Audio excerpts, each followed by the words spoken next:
It is May and I am taking part in 2 readathons.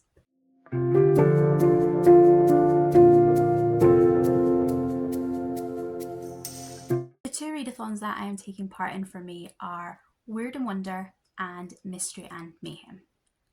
Wyrd Wonder is a non-competitive readathon. You read as much or as little as you like, and the only hard and fast rule is that you should be reading in the kind of speculative sci-fi fantasy horror genre. This year is a kind of optional additional theme, which is to read things with a nautical fantasy element. Mystery Mayhem, on the other hand, is the polar opposite. There are prompts, there are teams, there are points, and it is very competitive. We are racing to either take out or save various booktubers. So to start the month, I have 2 books that I think I'm probably going to be reading. The first is for Wyrd Wonder, and this is one of the 3 group reads that the hosts are organising for the month. This is Robin Hobb's Ship of Magic. It is a chunky one, and I am very intimidated. I have read one of Robin Hobb's books in the past, and while I enjoyed it, I didn't love it enough to commit to books this size in a series this long. But I have been told by people who know my taste really well that the trilogy this is part of, can kind of stand on its own in the greater universe, and that this particular trilogy is far more kind of specifically tailored to my type of reading style. So I have high hopes for it. My goal though is going to probably be to read a little bit of it every week for the month. I don't expect to finish this before the end of the month hits, but I am hoping it will generate me some really great points for Mystery Mayhem when I do submit. For Mystery Mayhem specifically, I am on the chaos causing team Mastermind. And in addition to all the kind of general prompts for the readathon, my team specifically will get extra points when I read a book with a person on the cover or a red cover. While I am not going to dedicate my TBR entirely to mysteries, I would like to put a couple on. And seeing as I've just read a lot of fantasy and I'm about to dip into that big Robin Hobb, I would like to have something relatively easy and lightweight to counterbalance that. And so I have picked Killers of a Certain Age by Deanna Raybourn. I actually have 2 Deanna Raybourn books on my kind of vague TBR for the entire month that I posted a few weeks ago. I have already read the first book in her historical series, the Victoria Speedwell books, and I really enjoyed it. So this month I got the second book out of the library, and I have also picked up this one. This is a contemporary mystery, and it has, as I understand it, a kind of elderly cast of sleuths. So I think this one would be a lot of fun and something that will get me up and running in terms of submitting books, rather than getting too bogged down if I try and do multiple big fantasies at the same time.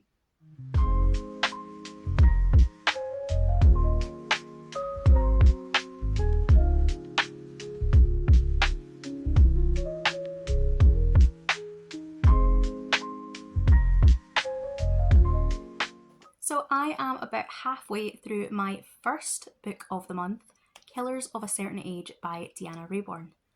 I was a little confused by this book at first. It wasn't exactly what I thought it was going to be. Somehow I got it into my head that this was a cozy mystery, and it isn't. It does have a kind of cozy feel to it, and it does have a mystery element. But this is actually a spy novel, and it is about 4 retired female assassins, and they have been targeted now by their own agency, and they are trying to find out who and why people are out to get them. I'm having a great time with this. It really fits the kind of sunshiny weather we've got at the moment. It has, obviously, the cruise ship aspect really adds to that vacation feel, but even once they leave the ship, we are globetrotting. We've been to the Caribbean, we've been to New Orleans, and in the flashbacks we are going to kind of countryside England. It's a lot of fun. It definitely feels episodic in the fact that we deal with maybe a flashback from the girls' recruitment, then a bit from the current day, then back to their first mission, then to one location now. I think this is what I needed right now. I have just come off reading some fairly chunky fantasy novels, and I do have quite a lot of fantasy in mind for the rest of the month because of Wyrd Wonder. So having this as a nice break right at the start of the month, I think has been a really good decision.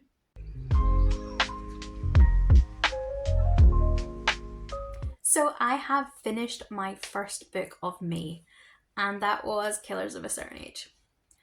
I think I said when I was about halfway through that it was a perfect summer read, and this has completely held true.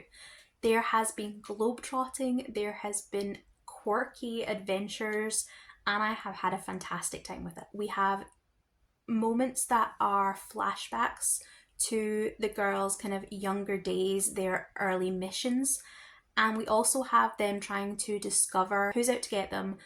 In a kind of series of vignettes, they go after different people, and each time there's little comedy moments, jokey moments, little fun kind of snippets of their different assassination techniques. There are some really hilarious ways they talk about killing different people in this. And I could see this as a TV show, and it would work really well as a kind of limited series. I did have a great time with it. It was really fun. It's a perfect standalone. I mean, obviously, I would imagine Deanna Raybourn writes really long series. It wouldn't surprise me if she did make this a series, but I think it stands perfectly on its own, and it was really enjoyable. So when I finished Killers of a Certain Age, I still wasn't quite in the mood to go back into some of the really chunky fantasy. Now that might be because I know Ship of Magic is something I really should start right at the beginning so that I can carry it through the month. But I don't want to. Instead, I have started a contemporary story that was not even on my TBR. So we're going off track already this month, which is brilliant news. But this book does have a person on the cover, so it will get me some extra points for the Mastermind team. So I'm calling it a win. And the book is The King is Dead by Benjamin Dean. This is a contemporary YA romance with kind of mystery elements. So this one is about James. He is the first black heir to the throne, but when his father dies unexpectedly, he is crowned king at the tender age of 17, and his life irrevocably changes. James has also been keeping a secret, and that is that he is gay. When he is crowned, there are some newspaper reporters that are out to cause a scandal. And at the same time, his boyfriend goes missing. James is now stuck trying to find out what happened to his boyfriend, while at the same time trying to maintain the outward appearance of dignity of the royal family and keeping this secret under wraps. The kind of blurb line for this was Gossip Girl, but make it royal. And I've never read or watched Gossip Girl. It's really not my type of thing. But I'm about 30% into this and I'm having a great time with it. Probably because it's not my usual sort of thing. I think maybe if you watched a lot of things like Gossip Girl, if you watched a lot of scandals and secrets and roller coaster romance type things, then maybe some of these tropes would be a little overused. But because it's not my usual sort of thing, I'm actually having a really fun time. I'm really enjoying the way Benjamin Dean has created James. He's a great character. And the writing seems to really balance the idea that James is only 17. He's also the shy one between him and his twin brother. But he does have all this responsibility on him and he is having to grow up quickly. So there's a really nice kind of dichotomy there between the kind of responsibilities of his position and the person he actually is. So far, we've also had some kind of interesting looks at race, social positioning, the monarchy as a concept, all through a kind of media savvy world lens. It's going to be really interesting to see where this one goes. I think it's going to be really popcorny, but I do think it'll be fun. And I think I kind of need this before I dive back into some of those bigger fantasy novels.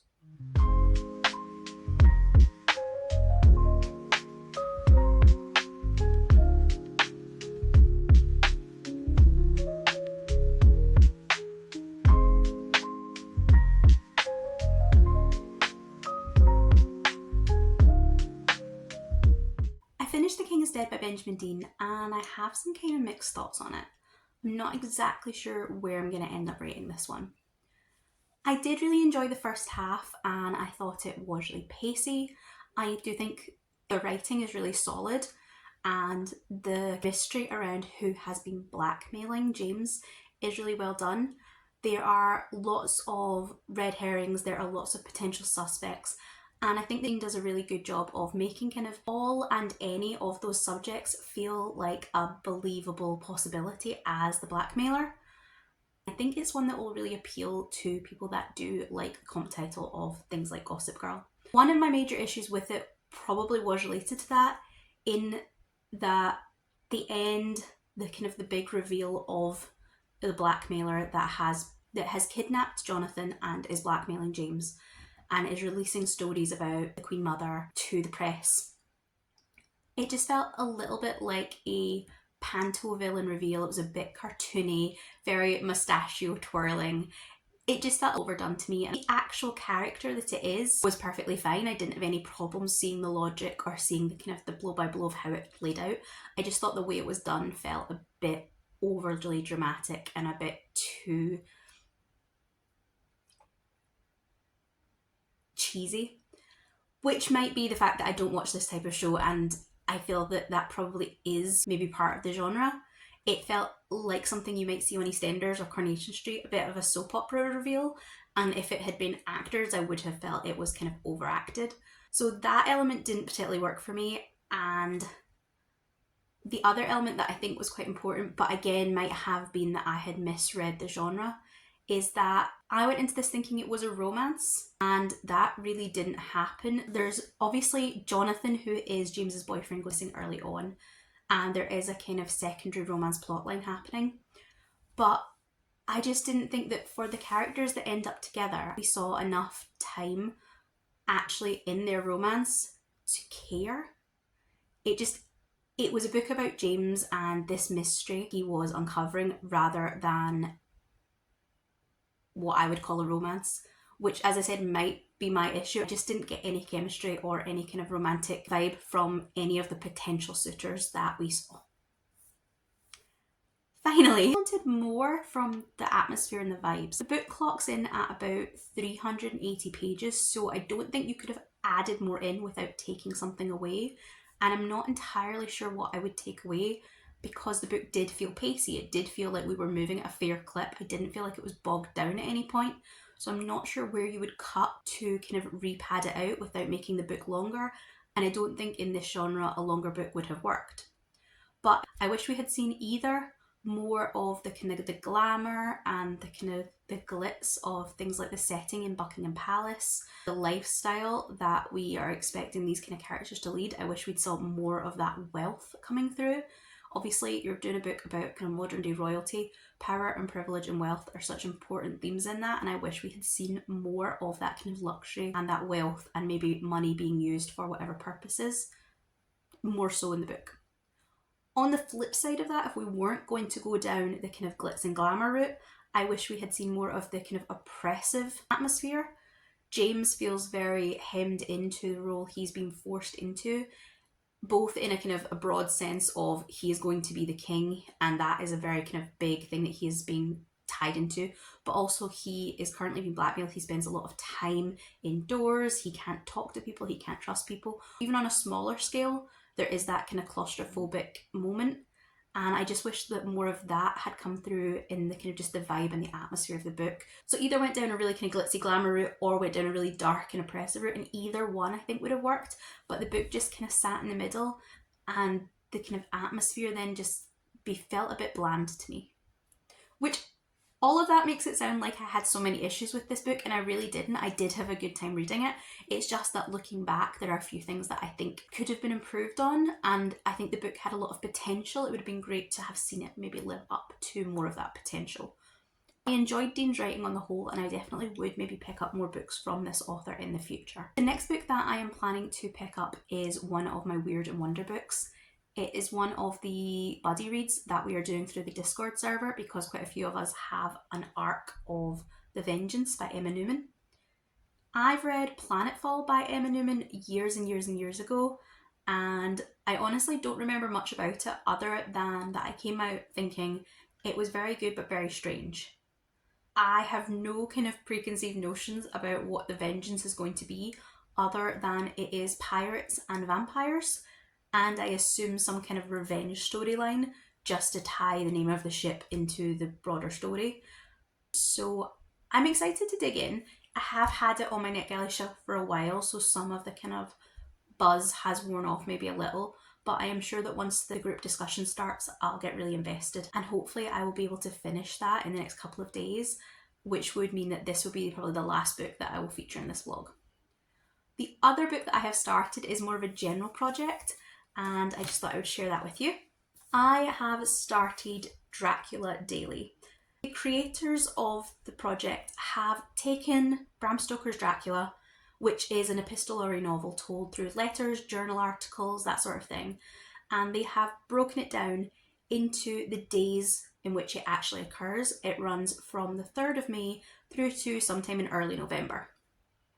And if you do the online version, you sign up for the newsletter, and each day they will email you the relevant parts of the novel. And basically what that does is it lets you experience Dracula in the time frame that the characters are experiencing it. So you would get the idea of things happening maybe slowly, tension as characters wait to hear back from a letter they have just sent, or the kind of rush as things suddenly happen every day moving together. I'm really not a huge fan of reading on my laptop or my phone though. I bought this hard copy and it's really interesting. It has obviously each kind of part broken down, but it has also taken snippets from Tumblr, from Twitter, of comments that were made during past runs of Dracula Daily. There are little memes, little images, little kind of snarky comments, commentary, all just running down the side of the text on the relevant days. So it gives you that, I think, community feel if you're not actually remembering to check in online. I probably won't mention it in a lot of vlogs, but maybe I'll do something around Halloween and just wrap it up then so that I can post it during kind of spooky season.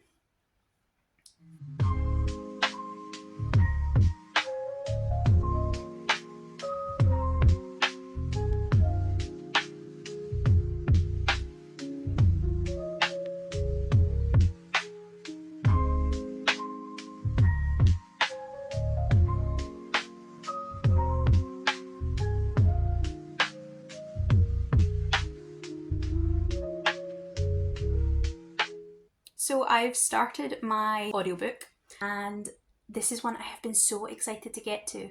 Dungeon Crawler Carl by Matt Diniman has been everywhere recently. And it's slightly strange because it's a pre-existing series. It is currently an 8-book series, and yet suddenly the hype is all over the place. I have been told by a lot of people that have already read the first book that the audio is the way to go with this. Apparently the audio is just exquisite. So that's what I decided to do. I managed to get hold of the first 3 books in a sale, so I'm committed to reading those, and then I will see if I want to continue on with the at least 5 other books in the series. I'm still pretty early on. Carl and Princess Donut, his girlfriend's cat, have went into an underground dungeon because the world has been reclaimed by aliens, and basically they have taken all of the Earth's resources. So anyone that was in a building and under any kind of cover is dead, and the Earth's surface is pretty much desolate wasteland. They then say that any survivors are able to go underground and they will enter the first level of the dungeon. Every couple of days or weeks, a new level will open, and if anyone can get to level 18, they will become essentially ruler of the planet. So because it's the only way to survive, Carl and Princess Donut enter the dungeon, and they are currently kind of getting the welcome guide. This book is described as being lit RPG, and I definitely see that. So far, Carl has arrived, he had a quick battle, and then he entered a kind of inventory shop where he is getting the tutorial. And it does feel incredibly like playing a video game. You definitely get that training fight that you get to learn the buttons. And then this is where you enter the shop, you talk to the thing, and they explain to you how your inventory works, they explain to you how your armor works. And yeah, it definitely gives me that kind of feeling like it is a game we're playing, which obviously is added to by the fact that there are, I think there are pop-ups that appear over people, there are info boxes appearing in Carl's head. At the moment I'm having a really great time with it. I've never played RPG games and I'm not a big video gamer, so I wasn't sure how this would work for me, but I don't feel like there's any jokes I'm not getting. There probably is an extra layer of depth that I would get if I was more of a gamer, but as it is, there are plenty of funny moments that you don't need to be into video games to enjoy. Carl has a great voice. He's really funny and really sarcastic and quite self-deprecating. And I have just got to the point where Princess Donut's personality is coming through a bit more, and she's a lot of fun. So there is quite a dark undertone to the story. We are talking about, you know, the death of most of humanity, and Carl's chances don't look good. But I think because of the kind of tongue-in-cheek nature of it, it's going to be quite a fun read.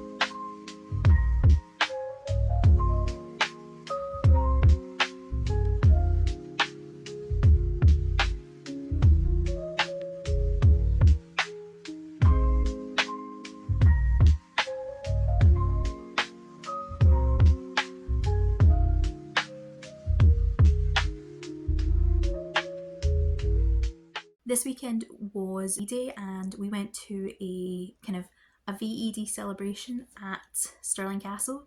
They had some different activities. They had a swing band, they had dancing, they had different kind of costumed interpreters, and it was a lot of fun. It had a really Doctor Who-y feel because they'd obviously kept the usual costume staff in play and just added all the land army girls, the military personnel. They had some spies, some kind of intelligence officers, and they were all milling about. Well, you had Jacobean pikemen and Tudor era nobility mingling around. It was strange, but it was a lot of fun. I especially did enjoy the music band they had and the dancing. They got lots of the kids up. It was really cute. So I have finished not one but two books. And the first one was a real success. I finished my audiobook of Dungeon Crawler Carl and I had a great time with it. I don't think I got the same level of enjoyment as some of the Goodreads reviewers, but I suspect that's because I'm not a gamer in kind of either tabletop or online games, and I just don't have the same fondness for those kind of references to tropes and things that those people are going to get from it, and that's totally fine. I did really enjoy what I did get from it. I loved the characters. I thought both Princess Donna and Carl had really hilarious voices in the way they talked, which, as an aside, the audiobook was incredibly well done. I love the production values on it. There were sound effects and there were kind of different effects put over the narration to give you the sense of announcers' voices and the little kind of pop-ups that happen throughout the game. It was all really, really well done. But in their actual speaking kind of, you know, their character voices, I thought both Donut and Carl were really good. They were very different, but both very funny. Donut has that kind of sassy, self-centered humour, the way you would expect from a prize-winning show cat. Whereas Carl is more, he's quite pragmatic, he's a little bit pessimistic, he's quite grumpy, and they played off each other really, really well. I thought it was a really nice dynamic. I would have liked more of a kind of an emotional connection. It starts off with the vast majority of the world's population being killed in the process of the dungeon's creation. So right at the start we have a really high death toll, and then our crawlers are essentially being forced to fight, to kill, to survive against their will. So the whole thing has a really dark setup, and it needs the humour that you get from Carl and Donut to balance that. Although there's lots and lots of violence and some tragedies do happen, I just didn't get that emotional connection that I was hoping for as much as I did enjoy Carl and Donut as characters. There were a couple of deaths throughout that were obviously ones we were meant to feel much more than others. They weren't monsters being killed, they were kind of people and their experiences. But I didn't connect to it the way I really hoped that I would. That said, it was still, I think, probably a 4-star read for me, and I did enjoy it. Audiobooks, sometimes if I'm not having a great time, my mind can wander, and that didn't happen with this. I was always listening, I was always focused, and I was always really excited to get back to the story. So I do think it was a complete success. I have the second and third book because I got all three during an Audible sale, and I'm definitely excited to read at least two more. Whether or not I go on to read the entire 8-book series, we'll need to wait and see. The second book I had less success with. This was The Vengeance by Emma Newman. This one I read as part of a buddy read with the other Wyrd Wonder participants. It is an arc that a lot of us had, and it was a great experience to read it together, if nothing else. I didn't realise how early the arc was due out, so I did kind of have to cram it in right in this first week, but I don't think that affected my enjoyment of it. The book itself I had a lot of issues with. It's pitched as kind of pirates meets vampires, and I love both those things, so this should have been an absolute winner for me, and sadly it just fell really short. Our main character Morgan is the daughter of an infamous pirate queen, and right at the start her mother is murdered. Morgan finds out that she isn't actually her mother at all, she's her aunt who stole her from her mother and has been keeping her all these years. Morgan decides to find out who killed her mother aunt and get vengeance on them, but also to go and, she thinks, rescue her mother from whatever situation she's in. One of the problems I had with this was that neither pirates nor vampires really feature in the book. We do start aboard the Vengeance, and Morgan quickly transfers to a merchant ship to get passage to France, but altogether she's at sea for probably only the first couple of chapters of the story, which was a little disappointing to me. Then on the flip side, the vampires don't enter into the story until the 90% mark, so almost the end of the book, and the entire vampire plotline happens in that brief amount of space. And I really didn't feel that they were established well enough. I didn't feel the world building justified there being vampires in this world, and it felt very tacked on. It didn't make sense to me. Which leaves us with the entire kind of second act, the middle section of the book. And this section I would describe as a drawn out version of the scene in The Little Mermaid where she pulls out the dingle hopper at the dining table and starts to brush her hair with the fork. The look everyone gives her in that moment, that "what are you doing and why don't you understand," that is the entirety of this book. Morgan doesn't seem to understand the social norms, the habits, the outlook of the people in France. And I do understand that she's been raised at sea, she's been raised in a very different culture, she would struggle with kind of social norms and things, that is absolutely fine. But the level of her naivety just seems incomprehensible to me.